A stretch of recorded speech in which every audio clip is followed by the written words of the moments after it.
As the veteran and I walked away from our confrontation with Karen, I couldn't help but feel a sense of relief and accomplishment.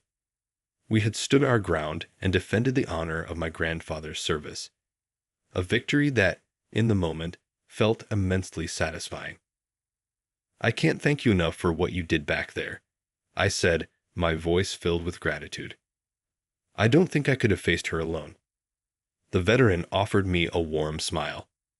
"You're a brave young woman, and you should be proud of yourself. But you're right, sometimes we all need a little backup." I nodded, my fingers tracing the familiar patterns of the scarf. I just wish I knew why she reacted so strongly. I mean, I get that she's got some kind of issue with the flag, but to go after my grandfather's scarf like that. The veteran's expression darkened. Some people, they can't see past their own narrow-minded views. They're so blinded by their own sense of patriotism that they can't recognize the true meaning of sacrifice and service. I frowned, considering his words. "So you think it's not really about the scarf at all? That it's just an excuse for her to lash out?" "Exactly," the veteran replied. "People like her, they see symbols of military service as a threat to their own twisted version of patriotism. They can't handle the idea that there are those who've given so much more than they ever will." I shook my head in disbelief. That's so messed up. How can someone be so hateful and disrespectful towards the very people who fought to protect their freedom? The veteran let out a heavy sigh. "It's a sad reality, but it's one we've been dealing with for a long time. Ignorance and intolerance, they tend to thrive in the shadows of fear and ignorance." I felt a surge of determination course through me. Well, I'm not going to let her, or anyone else, get away with this. Not when it comes to my grandfather's legacy. The veteran's eyes widened slightly, then a proud smile spread across his face. "That's what I like to hear, kid. You've got fire in your belly, and that's exactly what we need to keep fighting the good fight." He placed a hand on my shoulder, his grip firm and reassuring. "You know, your grandfather would be damn proud of you right now. And I guarantee he's looking down on you, smiling." I felt a lump rise in my throat, tears stinging my eyes. "I hope so," I whispered, clutching the scarf tighter. "I just wish I could tell him how much this all means to me." The veteran gave my shoulder a gentle squeeze. "I'm sure he already knows. And now, it's up to us to make sure his sacrifice, and the sacrifice of all our veterans, is never forgotten." I nodded, my resolve hardening. "Then let's make sure that Karen, and anyone else like her, knows exactly what they're up against." The veteran's grin widened. "Now you're talking. This is just the beginning, kid. Trust me, the real fight is just getting started." In the days that followed, the confrontation with Karen seemed to take on a life of its own. Word had spread quickly through the community, and soon, I found myself at the center of a growing movement to honor the sacrifices of our nation's veterans. The veteran, who I'd learned was named Captain William Harding, became a steadfast ally. Together, we organized a series of events and rallies, each one aimed at educating the public about the true meaning behind the symbols of military service. At first, the response was mixed. Some, like Karen, remained stubbornly entrenched in their narrow-minded views, lashing out with even more vitriol and hatred. But to my surprise, many others were eager to listen, to learn, and to show their support. I watched in awe as people from all walks of life began to gather, united in their desire to honor the sacrifices of our veterans. Families brought their children, veterans marched proudly alongside us, and even local politicians and community leaders joined the cause. And at the center of it all was the scarf, my grandfather's scarf, now a symbol of a movement that was rapidly gaining momentum. Whenever I wrapped it around my neck, I felt a surge of strength and purpose, a reminder of the legacy I was fighting to protect. As the weeks passed, the groundswell of support only continued to grow. Karen and her ilk became increasingly isolated, their voices drowned out by the overwhelming tide of patriotism and respect. And then, one day, something remarkable happened. The city council announced that they would be erecting a new monument to honor the fallen heroes of our community, a fitting tribute that would include my grandfather's name, alongside countless others who had given their lives in service to our country. Tears of joy streamed down my face as I stood before the freshly dedicated monument, the scarf draped proudly around my neck. I knew that my grandfather's sacrifice would never be forgotten, that his legacy would live on through the countless others who had answered the call to serve. As I turned to Captain Harding, I saw the same pride and emotion reflected in his weathered features. He placed a hand on my shoulder, his grip firm and reassuring. "Your grandfather would be proud," he said, his voice thick with emotion. "And so am I." I nodded, a grateful smile spreading across my face. In that moment, I knew that the fight was far from over, but that with the support of allies like Captain Harding, we could overcome even the most stubborn and hateful opposition. For my grandfather, and for all the veterans who had served before and after him, I was ready to keep pushing forward, no matter what challenges lay ahead. As the veteran and I walked away from our confrontation with Karen, I couldn't help but feel a sense of relief and accomplishment. We had stood our ground and defended the honor of my grandfather's service, a victory that, in the moment, felt immensely satisfying. "I can't thank you enough for what you did back there," I said, my voice filled with gratitude. I don't think I could have faced her alone. The veteran offered me a warm smile. "You're a brave young woman, and you should be proud of yourself. But you're right, sometimes we all need a little backup." I nodded, my fingers tracing the familiar patterns of the scarf. I just wish I knew why she reacted so strongly. I mean, I get that she's got some kind of issue with the flag, but to go after my grandfather's scarf like that. The veteran's expression darkened. Some people, they can't see past their own narrow-minded views. They're so blinded by their own sense of patriotism that they can't recognize the true meaning of sacrifice and service. I frowned, considering his words. "So you think it's not really about the scarf at all?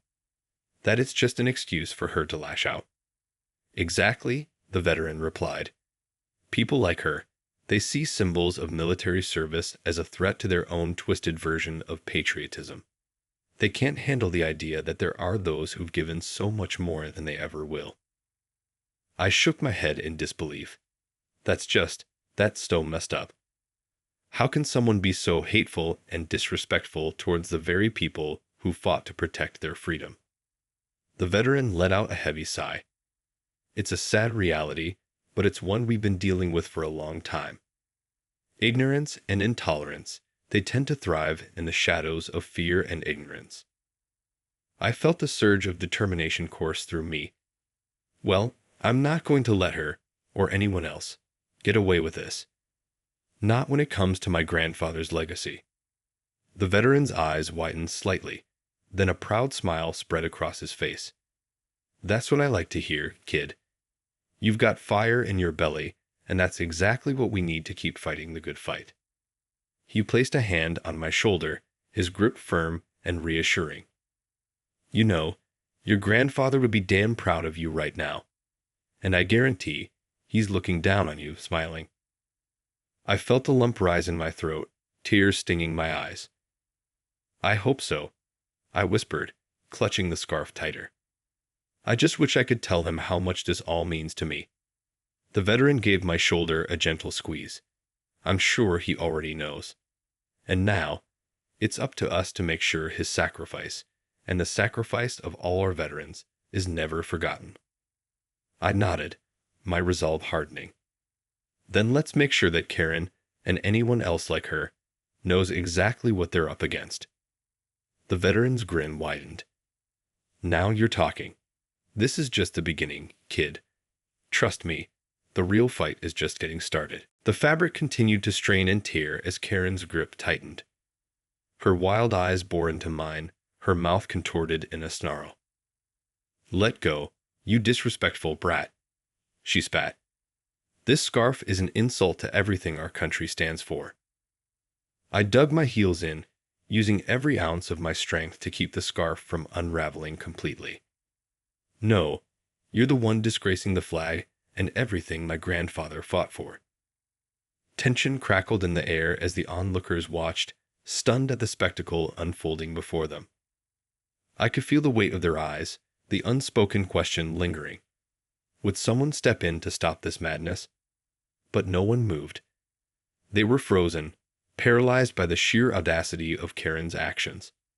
Or perhaps they simply didn't know whose side to take. In that moment, I realized I was on my own. This was my battle to fight, my grandfather's honor to defend. I steeled myself, prepared to weather the storm. "You don't get to decide what honors our veterans," I shouted, yanking the scarf back towards me. "This scarf is a symbol of sacrifice, not your twisted version of patriotism." Karen's face contorted in fury, her grip tightening even more. "You ungrateful little." Suddenly, a deep voice boomed out from the crowd. "What in the hell is going on here?" We both turned to see a hulking figure striding towards us, his eyes ablaze with righteous anger. It was a man in uniform, his chest adorned with service medals, a veteran, just like my grandfather. "Ma'am, I suggest you let go of that young lady's scarf, right now," he commanded, his voice laced with authority. Karen's grip faltered, her eyes widening in surprise and fear. But she's—" "I don't care what she's doing," the veteran interrupted, stepping between us. "That scarf represents the service and sacrifice of our brothers and sisters in arms. You have no right to disrespect it." I watched in stunned silence as the veteran gently took the scarf from Karen's trembling hands, carefully smoothing out the crumpled fabric. He turned to me, his weathered face softening with empathy. "This belongs with you, ma'am. Your grandfather would be proud." As I clutched the precious memento to my chest, a wave of relief and gratitude washed over me. Finally, someone understood. Someone was willing to stand up for what was right. Maybe, just maybe, there was hope for us yet. The veteran's steely gaze bore into Karen, daring her to challenge him. For a moment, she stood there, trembling, her mouth opening and closing like a fish gasping for air. Then, with a frustrated huff, she turned and stormed off, disappearing into the crowd. I let out a shaky breath, my fingers tracing the worn, familiar patterns of the scarf. "Thank you," I murmured, my voice thick with emotion. "I don't know what I would have done if you hadn't stepped in." The veteran gave me a gentle nod. "It's the least I could do. That scarf means something, and I won't let anyone disrespect the sacrifices of our troops, past or present." I swallowed hard, my heart swelling with gratitude.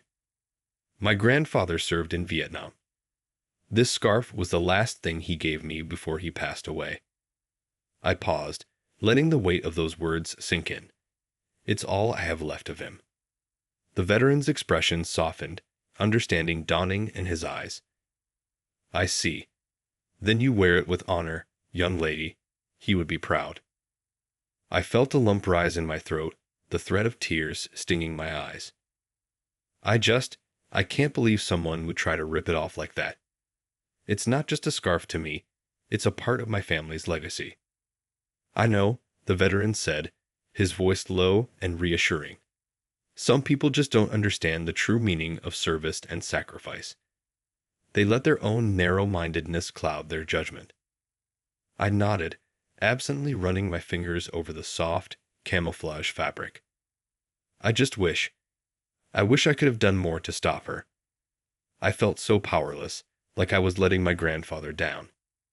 The veteran placed a weathered hand on my shoulder, his grip firm yet comforting. "You didn't let anyone down, child. You stood your ground and fought to protect what was rightfully yours.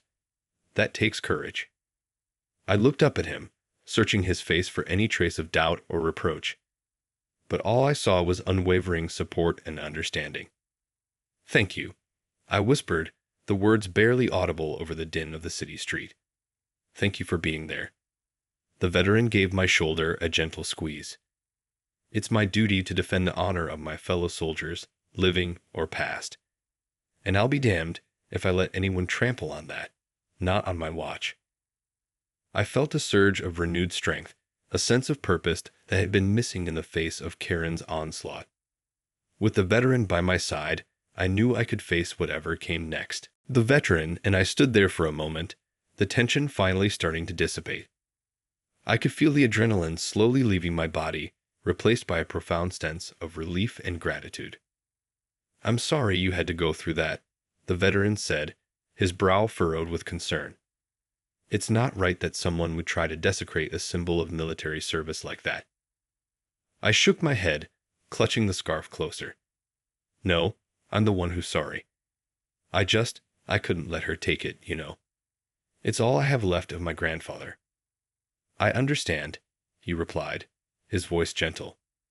"That scarf represents a bond that can never be broken, even in death. It's a link to your family's legacy, and you were right to defend it." I felt a wave of emotion wash over me, and before I could stop myself, the words came spilling out. My grandfather was the bravest man I ever knew. He served 2 tours in Vietnam, and when he came home, he was different, quieter, more withdrawn. But he never lost that sense of honor, that unwavering commitment to his country. The veteran nodded solemnly. War has a way of changing a person, for better or worse. Your grandfather sounds like he was one of the good ones, the kind of soldier who understood the true meaning of sacrifice. "He was," I murmured, my vision blurring with unshed tears. When he gave me the scarf, it was like he was passing the torch, entrusting me to carry on his legacy. I can't let that legacy be tarnished, not by someone like her. The veteran placed a hand on my shoulder, his eyes filled with understanding. "I know it's not easy, but you're doing the right thing. Your grandfather would be proud to see you standing up for what he fought for." I took a deep breath, feeling a newfound sense of purpose. I just wish I could have done more to stop her. I felt so helpless in that moment, like I was letting him down. "Nonsense," the veteran said firmly.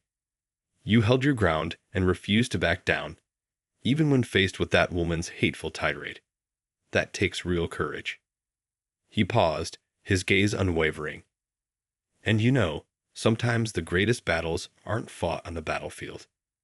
Sometimes the most important victories are the ones we win against the ignorance and intolerance that threaten to tear us apart."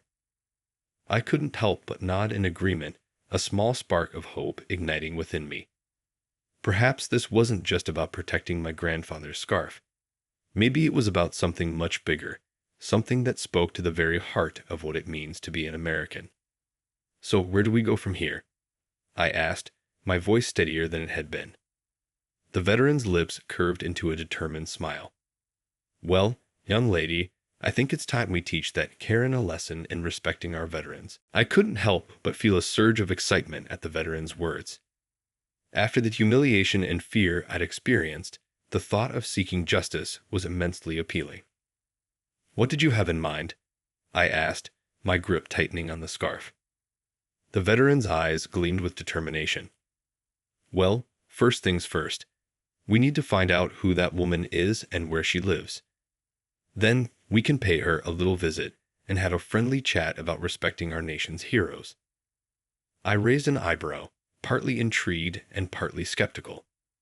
"A friendly chat, huh? Are you sure that's the best approach?" The veteran chuckled, a mischievous glint in his eye. "Trust me, young lady, I know how to handle stubborn, close-minded people like her. Sometimes the only way to get through is to hit 'em where it hurts." I couldn't help but feel a twinge of uncertainty. While the idea of confronting Karen appealed to my sense of justice, I wasn't sure if retaliation was the wisest course of action. "I don't know," I murmured, worrying my lower lip. "What if this just makes things worse? I mean, she seemed pretty unhinged as it is." The veteran placed a reassuring hand on my shoulder. "Look, I know you're worried, and that's understandable. But sometimes you have to be willing to fight for what's right, even if it means getting your hands a little dirty." He paused, his expression turning more somber. "Your grandfather, he fought for this country, for the values it's supposed to represent. And now, it's our job to defend those values, to make sure they're not trampled on by ignorance and hate. I felt a thrill of determination course through me. The veteran was right. My grandfather had given so much, and I couldn't just stand by and let his legacy be desecrated. "Okay," I said, my voice steadying. "Let's do it. What's the plan?" The veteran's face split into a grin. "That's what I like to hear. Now let's see if we can't track down our friend Karen and give her a little wake-up call." With that, he began striding down the sidewalk, his posture radiating purpose and authority. I hurried to keep up, my mind racing with a mix of apprehension and excitement. As we moved through the bustling city streets, I couldn't help but wonder what awaited us. Would we be able to set things right, or would our quest for justice only lead to more trouble?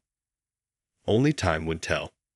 But one thing was certain: I wasn't going to let my grandfather's memory be tarnished without a fight. The veteran moved swiftly, his gaze scanning the crowd as we made our way down the busy sidewalk.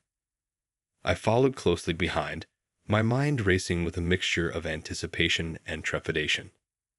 "Ah, there she is," the veteran suddenly said, nodding towards a familiar figure in the distance. Sure enough, it was Karen, her brow furrowed in a perpetual scowl as she stormed down the street. I felt a surge of adrenaline coursing through me, my fingers tightening around the precious scarf. "All right, let's do this," the veteran murmured, picking up his pace. I hesitated for a moment, my feet rooted to the spot. "Wait, are you sure about this? I mean, what if she—" But the veteran was already striding towards Karen, his broad shoulders squared with determination.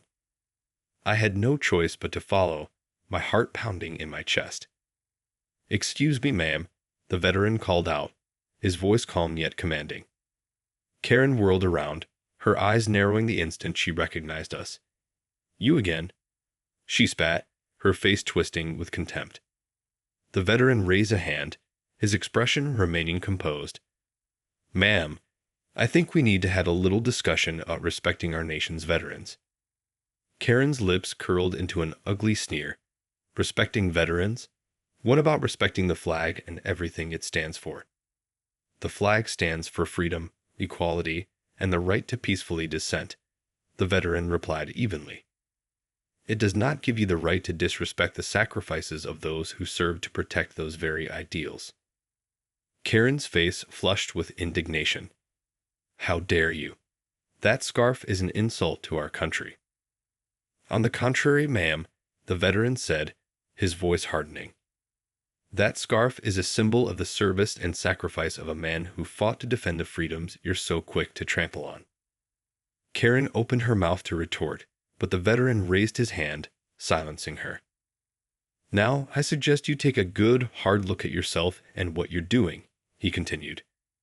"Because if you can't respect the legacy of our veterans, then you're the one who's disgracing the flag, not this young lady." I watched in awe as the veteran stared Karen down, his unwavering gaze leaving her visibly shaken. For a moment, she seemed at a loss for words, her mouth working uselessly. Then, with a frustrated huff, she turned on her heel and stormed off, muttering under her breath. The veteran turned to me, a satisfied smile on his face. "Well, I'd say that got the message across pretty clearly, wouldn't you?" I could only nod, my mind still reeling from the confrontation. Part of me was amazed at the veteran's composure and authority, while the other part marveled at the fact that we had actually stood up to Karen and won. "Thank you," I whispered, my voice thick with emotion. "I couldn't have done this without you." The veteran placed a warm hand on my shoulder. "You did the hard part, standing your ground and fighting for what's right. I just helped you deliver the message." I felt a surge of pride and determination, knowing that together we had defended my grandfather's legacy. And as we walked away, I couldn't help but wonder what other battles lay ahead.